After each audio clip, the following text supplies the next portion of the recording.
Cerita sebelumnya telah diperlihatkan Zeke yang mengejutkan semua orang disebabkan mendapatkan kelas spesial yang belum pernah dilihat orang-orang ditandai dengan warna emas saat upacara pembukaan berkat.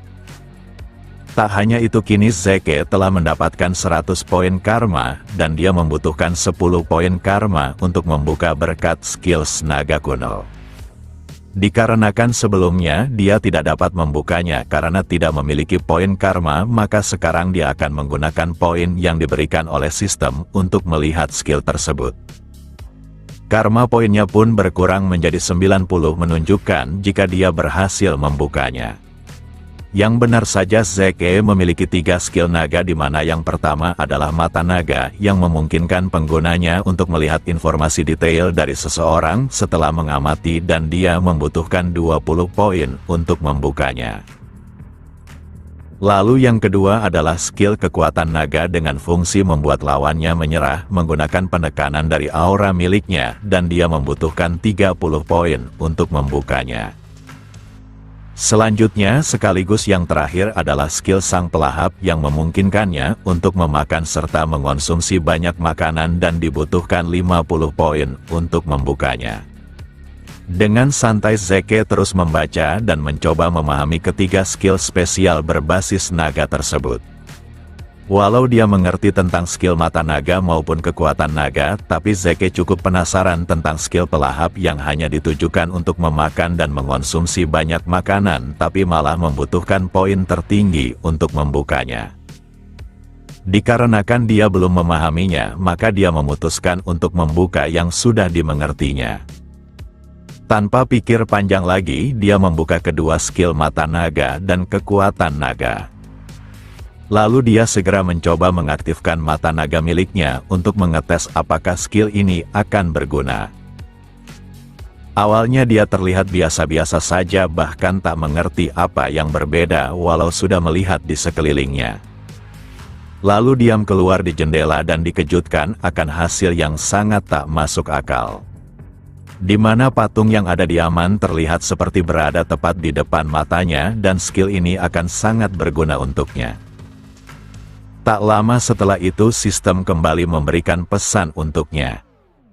Siapa sangka sistem menanyakan apakah Zeke menginginkan informasi detail mengenai objek yang terdeteksi oleh mata naganya. Dikarenakan penasaran, maka Zeke pun menyetujuinya.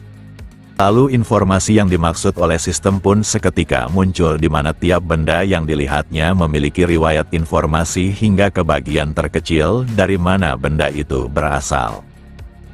Dengan skill ini, maka tak ada yang bisa membohonginya karena dia bisa melihat semuanya. Hanya saja Zeke mulai mengalami sebuah dampak atas penggunaan skill tersebut, bahkan dia kesulitan menjaga keseimbangannya. Kini dia paham jika skill naga sangatlah berguna, tapi untuk dia tak bisa menggunakannya secara sembarang dikarenakan benar-benar menguras staminanya. Kemudian skillnya aktif secara tiba-tiba untuk melakukan penyembuhan. Hal ini tentu saja mengejutkan Zeke karena dia tak berniat untuk menggunakan skill tersebut. Semakin Zeke melihat informasi dari sistem dirinya, makin dikejutkan akan sesuatu yang tidak masuk akal. Di mana kali ini semua skillnya berubah menjadi skill pasif, bahkan levelnya meningkat walau 1 level. Dia tak menyangka akan mendapatkan skill pasif yang dianggapnya sangat overpower dengan tubuhnya yang dapat memperbaiki dirinya sendiri secara otomatis. Di kehidupan masa lalunya Zeke dapat menggunakan skill semacam ini, tapi dia tidak menggunakannya begitu saja karena resikonya sangatlah besar. Tak hanya itu, efek penyembuhannya pun terbatas dengan tidak bisa berguna saat lukanya terlalu parah. Namun sekarang dia memiliki pasif penyembuhan tanpa batas secara cuma-cuma. Akan tetapi Zeke enggan percaya begitu saja, dan dia akan membuktikannya sendiri secara langsung dengan melukai lengannya. Yang benar saja, apa yang ada di sistem benar-benar terjadi, di mana lukanya sembuh secara otomatis tanpa meninggalkan bekas sedikit pun. Dengan ini Zeke yakin dirinya dapat lulus dari akademi selama 2 tahun yang seharusnya membutuhkan 5 tahun. Terdapat sebuah wilayah yang dinamakan Troy di mana Akademi Drakkar berdiri di sana, sekaligus merupakan akademi terhebat di benua ini. Bahkan setiap calon kesatria mau mengorbankan segalanya untuk mendaftar di sana. Sekarang Zeke telah memasuki akademi tersebut dan kedatangannya menarik perhatian semua orang. Zeke dapat menebak jika para murid di tempat ini berasal dari berbagai keluarga yang memiliki nama besar. Di antara mereka pastinya sudah membangun kekuasaannya dimulai dari dalam akademi. Di antara keluarga cabang yang mendukung keluarga Drakkar terdapat keluarga yang paling berpengaruh hingga disebut sebagai keluarga besar. Yang pertama adalah keluarga Taran yang terkenal dengan kekuatannya sekaligus di mana Reyna berasal. Lalu yang kedua adalah keluarga Zeman yang memiliki kebijakan tinggi. Kemudian yang terakhir adalah keluarga Fardik yang kaya. Zeke hanya tertawa melihat para anak-anak dari keluarga besar itu karena mereka terlihat seperti bos. Tapi bagi Zeke mereka bukanlah apa-apa dan akan mengabaikannya jika tak mencoba menyentuhnya. Lalu Zeke mengarah kepada asrama kelas tinggi yang dinamakan Platinum Mansion. Asrama ini merupakan tempat yang dilengkapi dengan ruang latihan dan perpustakaan serta fasilitas mewah lainnya. Akan tetapi tempat ini hanya terbuka dan bisa digunakan oleh murid peringkat tertinggi. Sebagai pemilik darah murni, maka Zeke dan Reyna akan bebas mengakses tempat ini. Setelah memasuki asrama, maka seorang pelayan menyambut kedatangannya. Tak hanya itu, terdapat puluhan pelayan yang memberikan penghormatan kepadanya dengan memanggilnya sebagai master. Di sana Zeke hanya tertawa karena hal ini dianggapnya terlalu berlebihan walau dia merupakan pemilik darah murni. Lalu seorang pelayan memberitahu jika Hakar telah menunggu di ruangannya. Kemudian Zeke pun ke sana dan menanyakan kenapa Hakar terburu-buru ingin bertemu dengannya. Lalu Hakar memperlihatkan sebuah peti dan dia ingin agar tuan mudanya melihatnya. Siapa sangka terdapat sebuah sarung tangan di dalam peti itu dan Zeke tampak senang akan hadiah ini. Akan tetapi dia merasa hal ini belum sempurna karena sarung tangan baru tanpa pedang baru merupakan kombinasi yang tidak cocok. Hakar yang mendengar itu merasa keinginan tuan mudanya adalah keputusan yang bijak. Ditambah dengan wilayah Troy dekat dengan gunung raksasa, sehingga terdapat banyak besi berkualitas tinggi di sana. Tak hanya itu, terdapat pengrajin besi dan rumor mengatakan jika senjata pertama dari alumni akademi selalu membuat iri. Karena tuan mudanya menginginkan pedang baru, maka Hakar akan mencarikannya pengrajin besi terbaik. Hanya saja Zeke malah tersenyum karena dia sudah mengetahui siapa yang pantas dan hanya ingin pelayannya untuk membuatkan janji untuknya.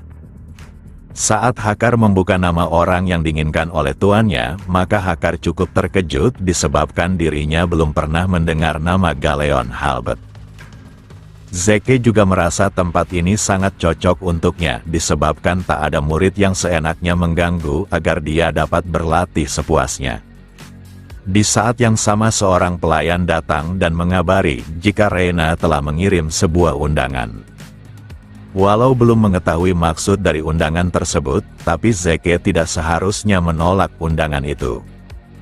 Saat sampai, Zeke menganggap orang yang ditemuinya benar-benar lucu. Bagaimana tidak, Reyna duduk bak pemimpin di tengah para bawahan yang mengelilinginya. Dengan melihat wajah Zeke, maka Reyna memahaminya dan meminta keluarganya untuk pergi. Di sana Zeke terus memperhatikan Reyna karena dia dapat mengontrol auranya dengan sangat baik. Hanya saja Zeke merasa jika kemampuan berpedang milik Reyna tidak sehebat seperti penggunaan mananya. Beberapa saat kemudian, Zeke telah selesai menikmati perjamuan ini. Namun dia dikejutkan akan nafsu makan Reyna yang luar biasa menunjukkan jika dia benar-benar keturunan Taran. Kemudian Reyna mulai serius hingga cukup mengejutkan Zeke di mana dia memintanya agar Zeke menerima dukungan dari keluarga Taran. Reyna tak memungkiri jika mereka berdua adalah pemilik darah murni yang tentunya diberikan fasilitas mewah. Namun kenyataannya hal ini tidak memiliki manfaat bagi perkembangan mereka.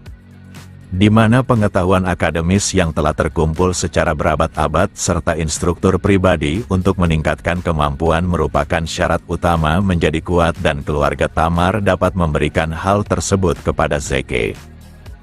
Fakta inilah yang menjadikan dukungan sebuah keluarga merupakan sesuatu yang sangat penting. Bahkan Abel Drucker, sang pemilik darah murni lainnya, mendapatkan dukungan dari keluarga Simon yang merupakan keluarga ibunya. Walau Reina tak memahami kenapa kepala keluarga Taran ingin mendukungnya, tapi dia setidaknya mengetahui jika Zeke takkan memiliki pendukung. Maka dari itu Reina yakin jika Zeke tak punya pilihan terbaik selain menerima keluarga Taran sebagai penyedia alat untuk perkembangannya. Hanya saja dengan santai Zeke menolaknya, bahkan dia tak terlihat memikirkannya.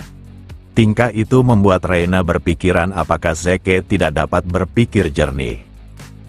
Zeke pun mulai berdiri dan dia mengucapkan terima kasih kepada keluarga Taran dan penawaran ini sangatlah menarik. Akan tetapi dirinya tidak membutuhkan apapun dan memiliki darah murni sudah cukup untuknya. Untuk menghargai ajakan dukungan ini, maka Zeke akan memberikan sebuah hadiah kepada Reina untuk meningkatkan kemampuannya. Di mana Reina memiliki kekuatan yang besar dengan garis keturunan seperti itu. Tapi dia terlalu mengandalkannya hingga menerima serangan lawan secara langsung dan dia sebaiknya tidak melakukan hal itu. Dia seharusnya menyerang lawan dengan kekuatannya melalui serangan yang diarahkan ke samping. Jika Reina fokus melakukan hal tersebut saat bertarung, maka dia akan merasakan perbedaan kekuatannya dari saat ini. Walau mendapatkan nasihat, tapi Reina cukup kesal karena keluarganya identik dengan kekuatannya dan dia hanya mengikuti bagaimana cara keluarganya bertarung. Namun kenyataannya Reina sudah menyadari ada sesuatu yang kurang, tapi dia tidak berani mengambil jalan yang berbeda. Semua itu karena dirinya terobsesi untuk menjadi orang yang cocok dengan nama keluarganya sehingga gaya berpedangnya menjadi seperti saat ini. Walau hanya sekali bertarung, tapi Reina tak menyangka Zeke akan melihat kekurangannya. Saat kecil Reina dipanggil sebagai sang jenius dan tidak ada orang yang benar-benar memberinya nasihat, tapi Zeke melakukannya dan hal itu membuatnya penasaran jati diri Zeke yang sebenarnya.